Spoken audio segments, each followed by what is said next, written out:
Assalomu alaykum va rahmatullohi ta'ala va barakatuhu. Hop, iqro al-hivara va ta'allam. Iqro degani o'qi, buyruq fe'li, al-hivara degani dialog va ta'allam va o'rgangin, bilgin degani. Ahmad va Fatima o'rtasidagi dialog. E'tibor beramiz, Ahmad o'g'il bola, Fatima qiz bola. Demak, Ahmad Fatimaga jinsiy rodda muomala qiladi va Fatima esa Ahmadga mujizga, ya'ni muzakkar va nimasida muzakkar siyg'asida unga gaplarni ishlatadi. Assalomu alaykum ya Fatimatu. Va alaykumussalam va rahmatullohi va barakatuhu. Hal hada kitabuki. E'tibor beramiz. Hal hada kitabuki. Demak, Ahmad Fatimaga gapirayotganda o'sha jenskiy rodni e'tiborga oladi. Ana bu joyda mana kitabuki deyapti mana. Kitabuka ka bo'lsa o'g'il bola bo'lardi. Qiz bola bo'lganligi uchun hal hada kitabuki. Bu haza degan bu sening, ka degani qiz bolaga ki bo'ladi. Ki degani sening degani. Bu sening kitobingmi deyapti. Ana endi javob tariqasida na'am haza kitabi.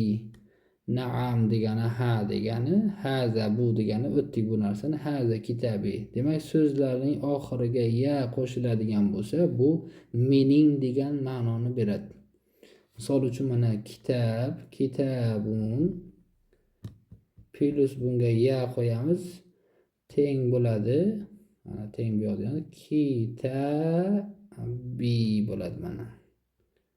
Ya'ni bu mening kitobim degan ma'noni beradi. Demak, so'zni oxiriga yani qo'shsak, demak arab tilida mening degan ma'noni beradi. Naam haza kitabi. Ha, bu mening kitobim. Hal haza qalamuki. Hal haza qalamuki. Bu kiga e'tibor beramiz. Sening qalamingmi? Hal haza qalamuki. Bu sening qalamingmi? La haza laysa qalami. La yo'q. Haza bu laysa emas degan ma'nosida. Qalami mening qalamim emas. Demak, laysaga nima deymiz? Emas ma'nosida. Laysa fe'li bor. Laysa fe'li demak emas ma'nosida. E'tibor beramiz. Qalami bo'lsa mening qalamim bo'lardi. Mening qalamim emas. Yo'q, bu mening qalamim emas. Ana endi o'sha dialogdan kelib chiqib bizlarga mashq beradi. Ajib anil asilatil musta'mila na'am kama fil misal. Orqadan tarjima qilamiz. Misoldagiga o'xshash ha so'zini ishlatib, musta'milan degan ishlatib savollarga javob bergin deyapti. Javob bergin. Endi bu tomondan tarjima qilamiz. Ajib savol javob bergin, anil asilati savollarga mustamilan ishlatgan holatda na'am, ya'ni ha degan so'zni ishlatgan holatda savollarga javob bergin, kama fil misal misoldagiga o'xshash deyapti. Hal Ahmadu muallimun. Hal Ahmadu muallimun. Ahmad muallimmi deb beryapsiz bizga savol. Javobiga qarang. Naam Ahmadu muallimun. Ha Ahmad muallim deyapti. Endi keyingi ikkinchi hal Fatimatu tabibatun. Fatima shifokormi deyapti. Biz ana bu joyga yana naamni yozamiz. Hop, e'tibor beramiz. Naam deb yozamiz mana.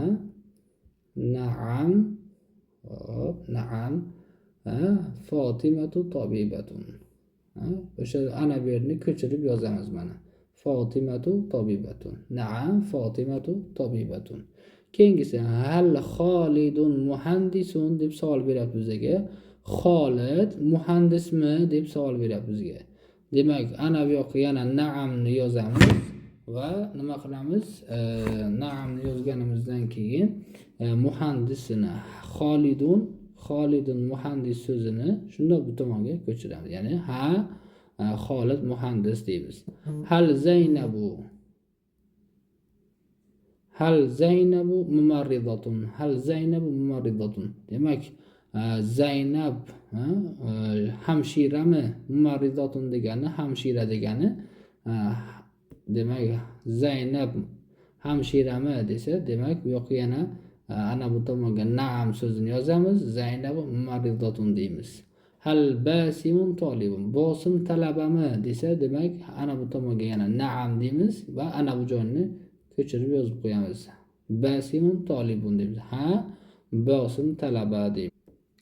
Ana endi keyingi mashqqa tushamiz. Keyingi mashqimizda aytayaptiki, ajib anil as'ilatil mustamina la kama fil misal. Ana endi ha degan javobga biz savol berib ha degan javoblarni berib chiqdik. Endi bizga aytayaptiki, ajib javob bergin anil as'ilati mustamina la kama fil misal.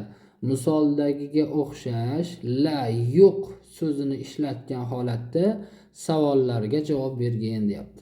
Misol uchun mana hal hazihi toiratun, bu samolyotmi deyapti. Demak hal mi qo'shimchasi, bu hazihi. Demak bundan boshlaymiz. Bu samolyotmi deb bizga savol beryapti. Demak biz ana bu o'rtadagi nimani ishlatishligimiz kerak. La deymiz abizatilni, chunki la ni ishlatgin deydi bizga. La yo'q deymiz. Hazihi sayyaratun, yo'q bu mashina deyamiz.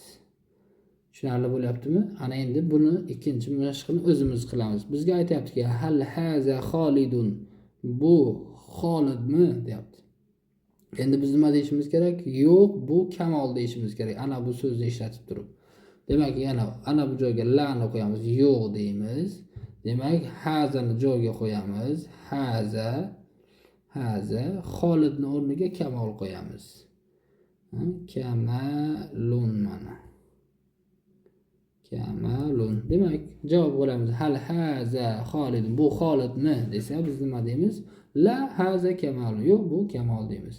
Hal Zaynabu tobibatun. Endi jinsiy rodda bizga beradi. Hal Zaynabu tobibatun. Demak, tobibatun bo'ladi. Ana i'robsiz o'qiy olmayman desalaringiz, hal Zaynabu. Hal Zaynabu tobibatun, ya'ni Zaynab shifokormi deb savol beryapti bizga. Mumarrizatun degani hamshira. Mumarriza nima ekan? Hamshira. Demak, har doimgidek la'ni qo'yamiz. Zaynabni o'rniga nima qilamiz? Zaynab deb qo'yamiz. Zaynabu mana Zaynabu o'zini ko'chirib yozamiz va tobibatunni o'rniga mumarrizatun, ya'ni hamshirani yozamiz.